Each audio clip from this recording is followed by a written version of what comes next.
తైలాభిషేకారాధన ప్రజలకు ముఖ్య గమనిక. దయచేసి ముందు రోజు ఎవరూ ప్రార్థనకు రావద్దు.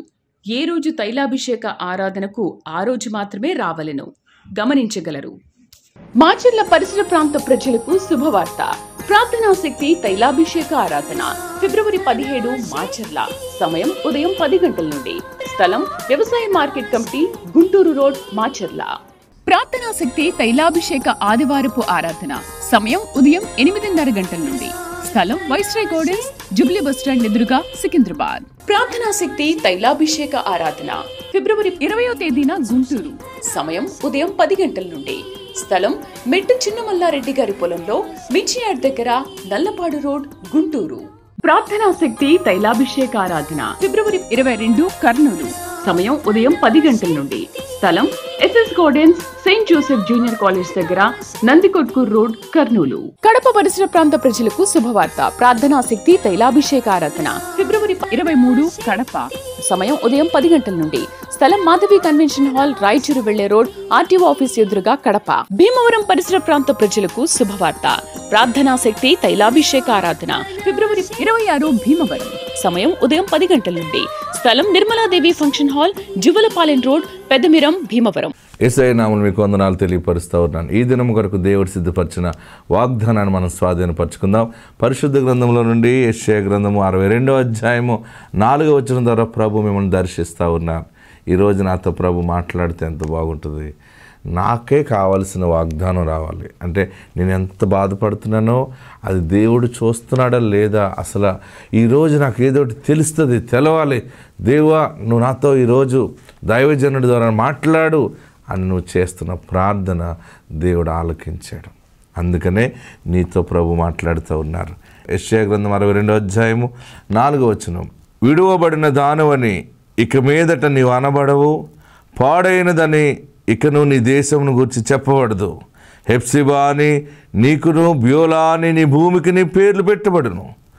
యెహోవా నిన్ను గూర్చి ఆనందించుచున్నాడు, నీ దేశము వివాహితమగును. దేవుని నామానికి మహిమ కలుగును గాక. ఇందులో ఫస్ట్ లైన్, నీవు విడవబడిన దానివని ఇక మీదట నీవు అనబడవు. విడవబడిన దానివని నీవు ఇక మీదట అనబడవు. పాడైనదని ఇకను నీ దేశమును గురించి చెప్పబడదు. అయ్యో నేను విడవబడ్డాను, నా బ్రతుకులాగా అయిపోయింది, నేను మోసపోయాను, నాకంత అన్యాయం జరిగింది, దేవుడే నాకు అన్యాయం చేశాడు అని దుఃఖంలో ఉన్నావా? దేవుడు ఈరోజు నీతో మాట్లాడుతూ ఉన్నాడు. నువ్వు ఒంటరివి కావు. దేవుడు ఈరోజు నీతో మాట్లాడుతున్న ప్రత్యేకమైన మాట ఏంటంటే, నీవు ఎక్కడ అవమానముతోటి కృంగిపోతున్నావో అక్కడే దేవుడు నిన్ను నిలబెడతా ఉన్నాడు. విడవబడిన దానవని నీవు అనిపించుకోవడానికి లేదు. ఇక ఆ రీతిగా నీ మోడైన నీ బ్రతుకుని ఆయన చిగురింప చేస్తూ ఉన్నాడు.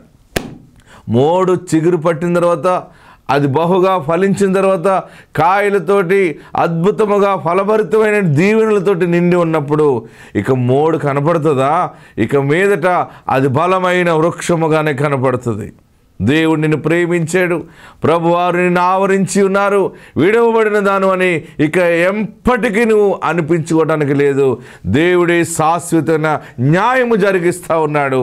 బలమైన శుభకార్యము నీ జీవితంలో దేవుడు జరిగిస్తున్నాడు. ఇక మీదట పాడైపోయింది మా కుటుంబం, పాడైపోయింది మా ప్రాంతము, పాడైపోయింది నా దేశం అని ఏడవటానికి లేదు. దేవుని ఒక వాక్యం ఏంటంటే, పాడైనదని ఇకను నీ దేశమును గురించి చెప్పబడదు. దేశం అంటే నీ కుటుంబం కోసము, నీ జనుల కోసము. అయ్యో వాళ్ళు పాడైపోయారు, నా బిడ్డలా పాడైపోయారు, నా పెద్ద బిడ్డలాగా అయిపోయాడు, చిన్న బిడ్డలాగా అయిపోయాడు, అల్లుడిలాగా, కూతురులాగా, కోడళ్ళలాగా, మనవరిలాగా, మా వ్యాపారంలాగా అయిపోయింది, అలాగే అయిపోయింది అంటున్నావు కదా. ఇక మీదట చెడు వార్తను వినకుండా దేవుడు నిన్ను బ్లెస్ చేస్తూ ఉన్నాడు. ఈ యొక్క సమయంలో, దీవెనకరమైన సమయంలో ప్రభు నీతో మాట్లాడుతూ ఉన్నాడు. విడవబడిన దానవని ఇక మీదట నువ్వు అనబడవు. నువ్వు సింగిల్ అని, నీకెవరు లేరని, నువ్వు ఒంటరి అని నిన్ను గూర్చి ఎవరైనా వేరేగా మాట్లాడుతుంటే, ఆ మాటల గురించి నువ్వు విన్నప్పుడు, నువ్వు తలపోసుకున్నప్పుడు గుండె పగిలి పెద్ద బాధతో నువ్వు ఉన్నావు కదా. అందుకనే దేవుడు ఇక్కడ ఈరోజు నీతో మాట్లాడుతున్న మాట ఏంటంటే, ఒక ఉన్నతమైన మాట. హెప్సిబా అని నీకును, బ్యోలా అని నీ భూమికి పేర్లు పెట్టబడును. హెప్సిబా అంటే ఇష్టురాలు, బ్యోలా అంటే ఎంత కింద రాశాడు, పవిత్రత అని. అంటే ఇష్టురాలు, పవిత్రత అనేటువంటి విలువైన అర్థం వచ్చేటువంటి పేర్లు దేవుడు నీ జీవితానికి అనుగ్రహిస్తూ ఉన్నాడు. అటువంటి ఆశీర్వాదానికి కర్తగా ఉండబోతున్నావు, అటువంటి ఆశీర్వాదానికి దీవెన పాత్రురాలుగా ఉండబోతున్నావు. నీవు విడువబడిన దానవు కావు, నువ్వు ఎడబాయేసిన వాడువు కావు. దేవుడే నీకు తోడుగా ఉండి నేను అనేక మంది జనముల మధ్య దీవెనకరంగా నేను కట్టబడుతున్నాడు. ఆత్మ నీకు తోడైండును గాక. God bless you. చూడండి, ఒక్క మాట పరిశుద్ధ గ్రంథంలో మనం చూస్తూ ఉన్నప్పుడు కొరింథీయులకు రాసిన మొదటి పత్రిక 15వ అధ్యాయము 38వ వచనం. అయితే దేవుడే, చూడండి, కొరింథీయులకు రాసిన మొదటి పత్రిక 15వ అధ్యాయము 38వ వచనం. అయితే దేవుడే తన చిత్త ప్రకారము, చూడండి, దేవుడే తన చిత్త ప్రకారము నీవు విత్తిన దానికి శరీరము ఇచ్చును. మరియు ప్రతి విత్తనమునకును దాని శరీరము ఇచ్చుచున్నాడు. మాంసమంతయు ఒక విధమైనది కాదు. మనుష్య మాంసము వేరు, మృగ మాంసము వేరు, పక్షి మాంసం వేరు, చేప మాంసం వేరు. మరియు ఆకాశ వస్తు రూపములు కలవు, భూవస్తు రూపములు కలవు. ఆకాశ వస్తు రూపముల మహిమ వేరు, భూవస్తు రూపముల మహిమ వేరు. సూర్యుని మహిమ వేరు, చంద్రుని మహిమ వేరు, నక్షత్రముల మహిమ వేరు. మహిమను బట్టి ఒక నక్షత్రమునకు మరి ఒక నక్షత్రమునకును భేదము కలదు కదా. హల్లెలూయా, హల్లెలూయా. చూడండి 38వ వచనం. అయితే దేవుడు తన చిత్త ప్రకారము నీవు విత్తిన దానికి శరీరము ఇచ్చును. హల్లెలూయా. అంటే మనము ఆత్మ సంబంధంగా దీన్ని చూస్తే మనము ఏ పని జరగాలని విశ్వాసముతో దేవుని వాక్యము కొరకు, రాజ్యము కొరకు, పరిచర్య కొరకు నువ్వు గుప్పుళ్ళు విప్పి విత్తనం వేస్తున్నావో, గర్భఫలము కావాలని వేస్తే నువ్వు విత్తనము దేవుడు ఆ గర్భఫలం అనే మాంసము రూపమును దాల్చుతాడు. ఆమేన్, హల్లెలూయా. నాకు ఇల్లు కావాలి ప్రభువా, ముందు నీ పని చేస్తున్నాను దేవా, నేను సేవకి స్పాన్సర్ చేస్తున్నాను, విత్తనం విత్తుతున్నాను ఒక కార్యక్రమానికని నీవు ఏది అనుకుని నీవు విత్తనం విత్తుతావో దానికి సంబంధించిన రూపమును దేవుడు అనుగ్రహిస్తాడు. సూర్యుని మహిమ వేరు, చంద్రుని మహిమ వేరు, ఆకాశములో నక్షత్రముల మహిమ వేరు. నీవు ఎన్నో రకాల కోరికలుంటాయి, ఎన్నో అవసరతలుంటాయి. ఈ దినము పరిశుద్ధాత్ముడు ఆత్మ సంబంధంగా మనందరికీ బయలుపరుస్తున్న మాట ఏంటంటే, దేవుని రాజ్యము కట్టబడటానికి మనము పాలిభాగస్తులుగా ఉన్నప్పుడు మనము ఏది విత్తుతామో ఆ పంటని దేవుడు మనకి అనుగ్రహిస్తాడు. హల్లెలూయా, హల్లెలూయా. నీ విత్తిన దానికి రూపం ఆయన ఇస్తాడు. ఆమేన్. కుటుంబం కట్టబడాలి, లేకపోతే నా బిడ్డకు ఉద్యోగం రావాలి, నాకు ఇది జరగాలి అది జరగాలని నువ్వేది, అందుకనే స్పాన్సర్ చేసినప్పుడు నేను ఒకటి ప్రార్థన చేస్తాను, ప్రభువా వారు ఏది జరగాలని విశ్వాసముతో విత్తనం విత్తారో ఆ కార్యము జరిగించు బాబు అని ప్రార్థిస్తాను. హల్లెలూయా, హల్లెలూయా. మొన్న ఒక సహోదరు వచ్చింది రావులపల్లి. ఏమ్మా అన్నాను, అయ్యగారండి IVF చేయించాం, పిల్లలు పుట్టరని చెప్పారు, IVF చేయించాం, అది కాయలేదు అయ్యగారు, పని చేయలేదు, మరలా డాక్టర్లు రమ్మన్నారు, వెళ్ళాం, మళ్ళీ IVF ఇంకోటి చేశారు, ఇంకో రకం, అది నిలబడలేదు, అమ్మ అవకాశం లేదని మళ్ళీ ఇంకోటి చేశారు, అది కూడా నిలబడలేదు అయ్యగారు. లాస్ట్లో వారు చెప్పారట, ఇంకా పిల్లలు పుట్టరు అని చెప్పారట. హల్లెలూయా. నేనన్నాను, ఎంత ఖర్చు పెట్టావు ఇప్పుడు అన్నాను. ఎంత IVFకి ఎంత ఖర్చు అయింది? 10 లక్షల దాకా ఖర్చు అయింది అయ్యగారు అంది. ఓకే, మరి ఇప్పుడు ఏం చేయాలనుకుంటున్నావు? నేను కానుక వేస్తాను అయ్యగారు, విత్తనం విత్తుతాను, దేవుడి గర్భఫలం నా బిడ్డకి ఇచ్చేలా ప్రార్థన చేయండి అంది. సరే అన్నాను. 10,000 రూపాయలు విత్తనం విత్తుకుంది. ఏం చేసిందామె? 10,000 రూపాయలు టీవీ పరిచర్యకని పెట్టింది. ప్రార్థన చేసి పంపితే మళ్ళీ నెల గర్భం వచ్చేసింది. మామూలుగా ఉంటుంది ఇది. ఈ సాక్ష్యాన్ని కూడా తీసుకొచ్చాను, సరదాగా చెప్పుకునే కాదు. మగపిల్లని ఎత్తుకొస్తా 10,000కి ఇన్ని మాటల, 10 లక్షలకేం గర్భం కన్ఫామ్ కాలేదు. కానీ దైవజనుడి ద్వారా దేవుడు పలుకుతున్న మాట, నీ బిడ్డ గర్భవతి అవుతుంది, కుమారుణ్ణి ఎత్తుకుని వస్తుందంటే మొన్న కుమారుణ్ణి ఎత్తుకుని వచ్చింది. ఇదిగో ఒక అద్భుత విషయంలో మనం ఆనందాన్ని వ్యక్తపరిస్తే దేవుడు మన జీవితంలో జరిగిస్తాడు. మనం చప్పట్లు కొట్టడం ద్వారా దేవునికి మహిమ అవుతుంది. ఆమె సాక్ష్యం చెప్పింది చూడండి. ప్రార్థనా శక్తి రావులపాలెం ఫంక్షన్ హాల్లో చేశారండి. అప్పుడు ఎంతో వేదంతో వచ్చామండి. వస్తే అయ్యగారు అన్నారండి, నీకు మగ పిల్లడు పుడతాడమ్మా, నీ అప్పులు పండించారండి. అదే దీవెనతో ఇదిగో ఇదే నెల అండి, సంవత్సరం అయిందండి, ఏడాదికి మగపిల్లని ఎత్తుకొస్తామన్నారండి. అదే నెలలో మగపిల్లని ఎత్తుకుని వచ్చామండి. ప్రార్థన శక్తిలో ఎంతో సంపూర్ణమైన సంతోషం నాకు ఎంతో కలిగిందండి. తాయాలే పిల్లోడు పుట్టేసిన అంత సంతోషం. చేతులు పైకి ఎత్తి గట్టిగా చప్పటి కొట్టి, మగబిడ్డని ఎత్తుకొస్తావు, దేవుడు నీకు మగబిడ్డని ఇస్తాడు, పట్టుకొచ్చి నా చేతిలో పెడతావు. ఎంత ఖర్చు పెట్టావు నువ్వు? 10 లక్షల పైన 10 లక్షలు ఖర్చు పెట్టింది. 4 సంవత్సరాల నుంచి ఎన్నో రూపాయలు ఖర్చు పెట్టామండి. ప్రార్థనా శక్తికి ఎంత ఖర్చు పెట్టావు? 10,000 ఇచ్చానండి. 10,000 విత్తనం వేసుకుంది అంతే. 10 లక్షలు వాళ్ళు లాగేసారు, రక్తం తాగేస్తారు కదా వాళ్ళు. కానీ నిజముగా మగపిల్లడు ఇచ్చేవాడికి ఎంత ఇచ్చింది? అంటే ఇది వ్యాపారం కాదు, ఇది మన దేవుడు మనకు ఉచితంగా వరం ఇచ్చాడు. ఇది అందరికీ మనం ప్రార్థన చేస్తాం అంతే. ఆ రోజు ఇక్కడ విత్తనం ఎత్తుకుంది, ఇదిగో పంట కోసుకొచ్చింది. ఇంకెంతకంటే ఏం కావాలి? ఇదే దేవుని వాక్యము సత్యమైనది. ఆమె 10,000 ద్వారా దేవుని రాజ్యములో ఉపయోగపడ్డాయి. మీరందరూ కానుకలు వేస్తారు. అప్పుడు మీరందరూ వేసిన కానుకలు ఏమవుతాయి అనుకుంటున్నారు? ఈ హాలు రెంట్ కట్టాలి. ఎవరి కష్టార్జితాన్ని దేవుడు కోరుకుంటున్నాడో ఆ కష్టం అంతా నెలంతా పోగుపెట్టి నెల నెల టీవీ ఛానల్స్కి లక్షల రూపాయలు కట్టాలి. దగ్గరగా 18 లక్షల పైన నేను టీవీ పరిచర్లకు వెళ్ళిపోతూ ఉంది.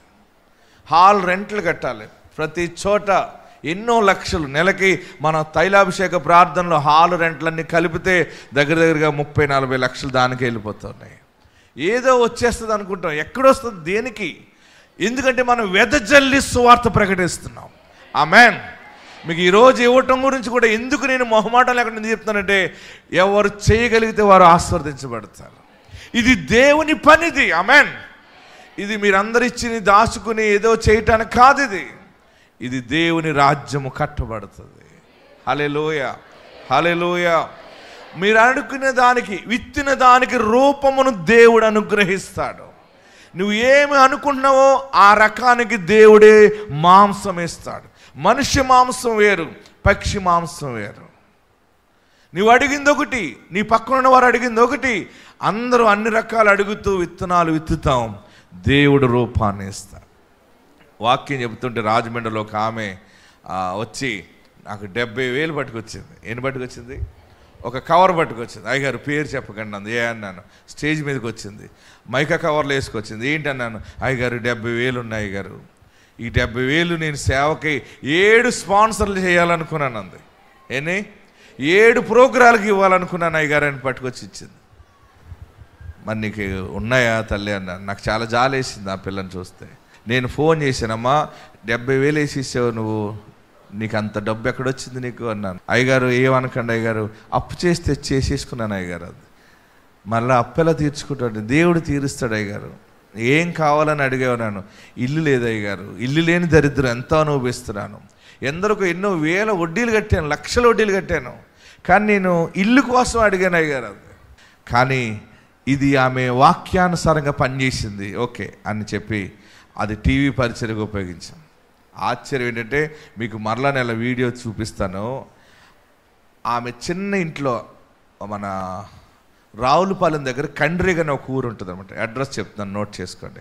కండ్రిగ అనే ఊరిలో ఉంటుంది అనమాట. ఆమె తన భర్త చిన్నగా పని చేసుకుంటూ ఉంటారు. వారు ఒక చోట ఉన్నారు, అద్దెకి ఒక ఇంట్లో అద్దుకున్నారు. అది రాజుల ఇల్లు అనమాట. వారు అద్భుతంగా 2 బిల్డింగులు కట్టారు, సూపర్ బిల్డింగులు కట్టారు. అసలు ఆ విలేజ్లో అంత పెద్దగా ఇన్వెస్ట్ ఎవరు చేయరు. 2 మంచి ఇల్లు కట్టుకున్నవారు ఆ ఇంటి దగ్గర వీరు అద్దుకున్నారు.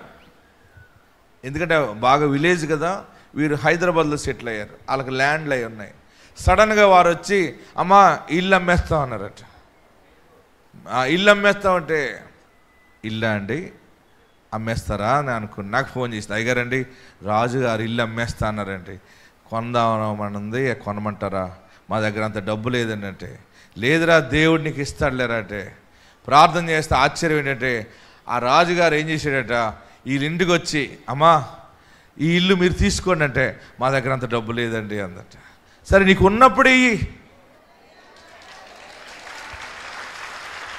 ఏమన్నాడు, నీకు ఉన్నప్పుడు ఇయ్యి. రిజిస్ట్రేషన్ చేసినప్పుడు 2 ఇళ్ళు రిజిస్ట్రేషన్ చేసేసాడు. ఇదేంటంటే అది కూడా నీకు ఉన్నప్పుడు ఇయ్యి, మేము రావు ఇంకెక్కడికి. చప్పట్లు చేతులు పైకెత్తి కొట్టండి. ఇది మామూలు విషయం కాదు, ఇది దైవ కార్యం. ఇది హల్లెలూయా, హల్లెలూయా, గట్టిగా హల్లెలూయా చెప్పండి. ఫోన్ చేసింది, అయ్యగారండి 2 ఇళ్ళు రిజిస్ట్రేషన్ అయిపోయినాయండి, మీరు రావాలండి అయ్యగారండి. నేను ప్రకటిస్తాను, ఆయన ఇస్తున్నాడు. మీరు మీ సంఘ కాపర్లను గౌరవించండి. ఏమున్నా మీ ఇల్లు ఓపెనింగ్లు, పిల్లల పేర్లు కూడా మీ సేవకుల చేత పెట్టించుకోండి. గ్రామంలో సేవకులు ఉంటారు, మీకు స్థానికంగా సంఘ కాపర్లు ఉంటారు, వారితో మంచి సహవాసం కలిగి ఉండండి. నేను ఇలాగ ఎందుకు చెప్తున్నానంటే, నేను పరలోకం కోరుకునే మనిషిగా ఉన్నాను. ఆమేన్. నేను దేవునితో సహవాసం చేస్తున్నాను, దేవుని రాజ్యములో ఉండాలని కోరుకుంటున్నాను కనుక నేను ఈ పని చేయగలుగుతున్నాను, ఈ మాటలు మీకు చెప్తున్నాను. నాకు పరలోకం వద్దని అనుకుంటే మీరు ఎక్కడికి వెళ్ళకండి, మందే పరలోకం అని చెప్తాను. హల్లెలూయా, హల్లెలూయా. మారు మనసు పొందినవాడు, మారు మనసు పొందిన పాస్టర్ ఎవరైనా సరే, మీరు ఎక్కడైనా యేసుక్రీస్తు మాటలు వినండి అమ్మా అంటుంటాడు. మన గుంటూరులో పాస్టర్ అమ్మ మన తైలాభిషేకానికి వస్తుంటే ఈ విశ్వాసి సంఘ పెద్దలు అందరూ కూడా గుంటూరు తైలాభిషేకానికి వచ్చారు.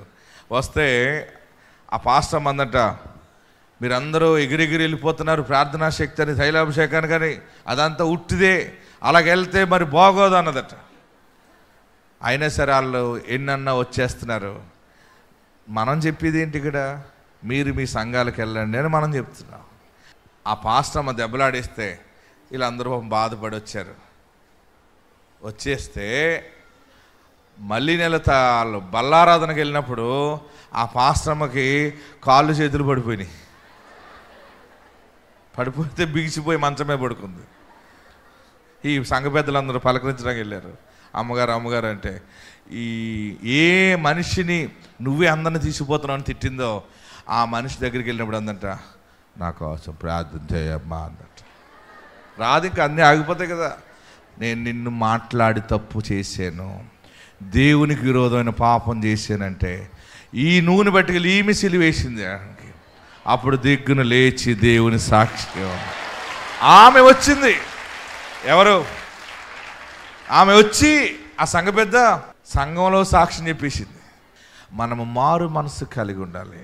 మనమందరము యేసు బిడ్డలము.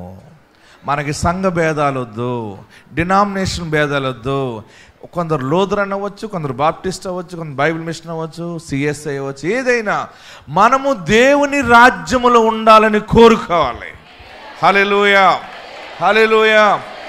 ఏ సంస్థ అయినా, ఏ వ్యవస్థ అయినా మూల స్థాపకులు, వ్యవస్థాపకులు, ఫౌండర్స్ ఒక ప్రార్థనా పునాది లేకుండా ఏది స్థాపించలేరు. ఆమేన్. ఏదైనా ఒక వ్యవస్థ, ఒక సంస్థ వెలుగులోకి వచ్చిందంటే దాని ప్రారంభం చేసిన వాడు గొప్ప ప్రార్థనా పరుడు కాకపోతే వ్యవస్థ ముందుకి రాదు. ఆమేన్. గనుక మనం ఎవరు మాటలు పెట్టుకోకండి, మీరు యేసయ్య మాట పెట్టుకోండి. మీరు యేసు వైపు చూడండి.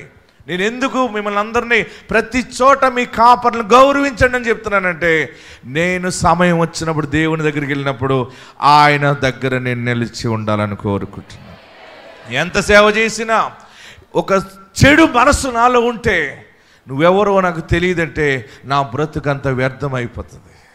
కనుక ప్రతిరోజు ప్రభువుని కాపాడుకుందాం, ప్రతిరోజు ప్రవర్తన కాపాడుకుందాం, ప్రతిరోజు యేసుని కాపాడుకుంటే భూలోక భాగ్యము, పరలోక మోక్షము దేవుడు మనకిస్తాడు. నా ప్రియ సహోదరులరా, విత్తనాలు విత్తుట ద్వారా ఐశ్వర్యము మనకు కలుగుతుంది. విత్తనాలు విత్తుట ద్వారా దేవుని రాజ్యము కట్టబడుతుంది, సువార్త ప్రకటించబడుతుంది. మరొక మాట, చివరిగా ఒక మాటను మనం ధ్యానం చేసుకుని లోకసువార్త 6వ అధ్యాయము 38వ వచనం చదవండి. విత్తుట ద్వారా, లోకసువార్త 6వ అధ్యాయం 38వ వచనం చదవండి. క్షమించుడి అప్పుడు మీరు క్షమించబడుదురు. క్షమించుడి అప్పుడు మీరు క్షమించబడుదురు. ఇయ్యుడి ఇయ్యుడి అప్పుడు మీకు ఇయ్యబడును. అనిచి కుదిలించి దిగజారునట్లు నిండు కొలతను మనుషులు మీ ఒడిలో కొలుతురు. ఆమేన్. మీరు ఏ కొలతతో కొలుతురో ఆ కొలతతోనే మీకు మరలా కొలవబడును. ఆమేన్. గట్టిగా హల్లెలూయా చెప్పండి. ఇయ్యుడి ఏమంటున్నాడు? ఇయ్యుడి మీకు ఇవ్వబడును.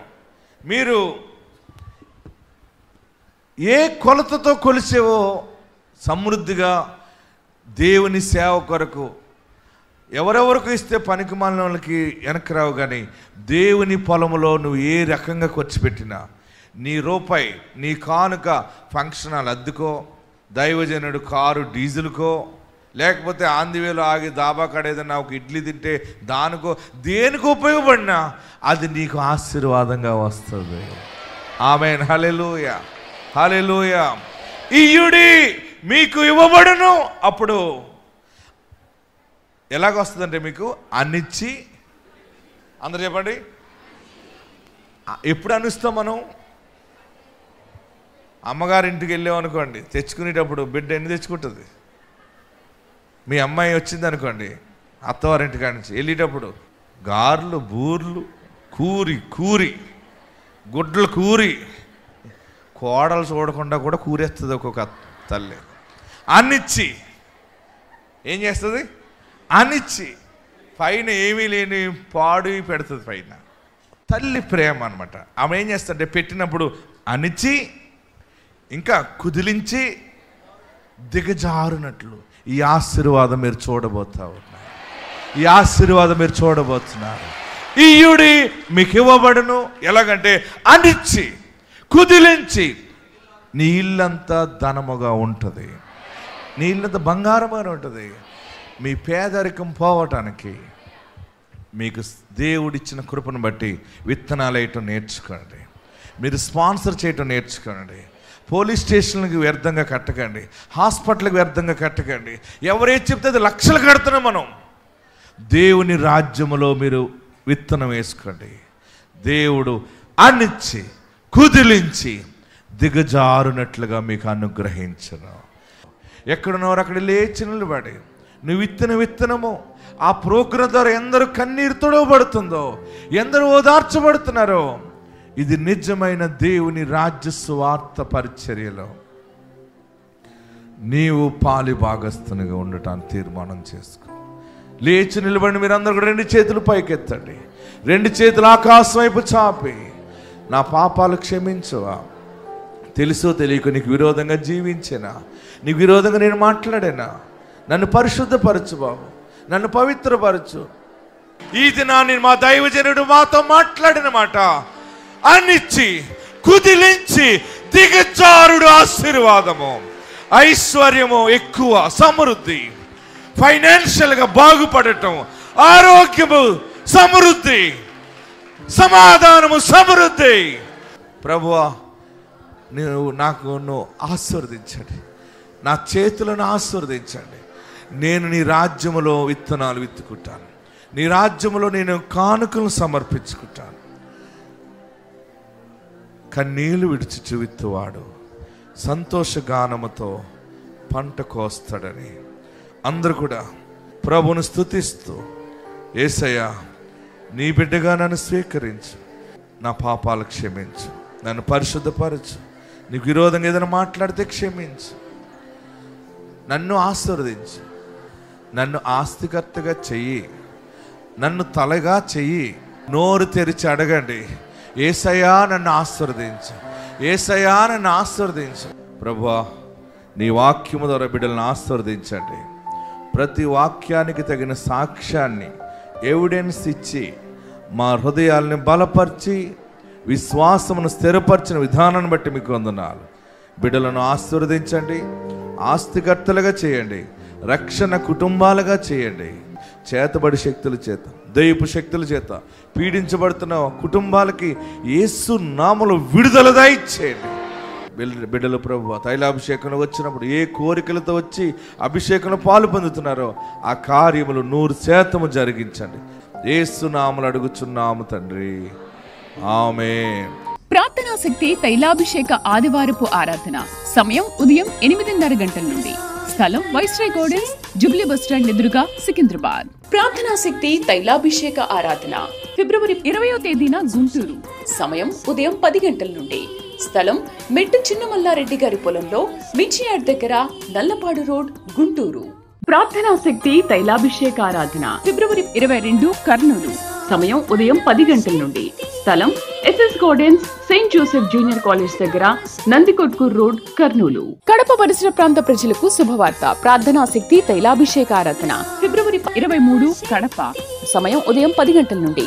స్థలం మాధవి కన్వెన్షన్ హాల్, రాయచూరు వెళ్లే రోడ్, ఆర్టీఓ ఆఫీస్ ఎదురుగా, కడప. భీమవరం పరిసర ప్రాంత ప్రజలకు శుభవార్త. ప్రార్థనా శక్తి తైలాభిషేక ఆరాధన ఫిబ్రవరి 26 భీమవరం. సమయం ఉదయం 10 గంటల నుండి. స్థలం Nirmaladevi function hall, Juvvalapalem road, Peddamiram, Bhimavaram.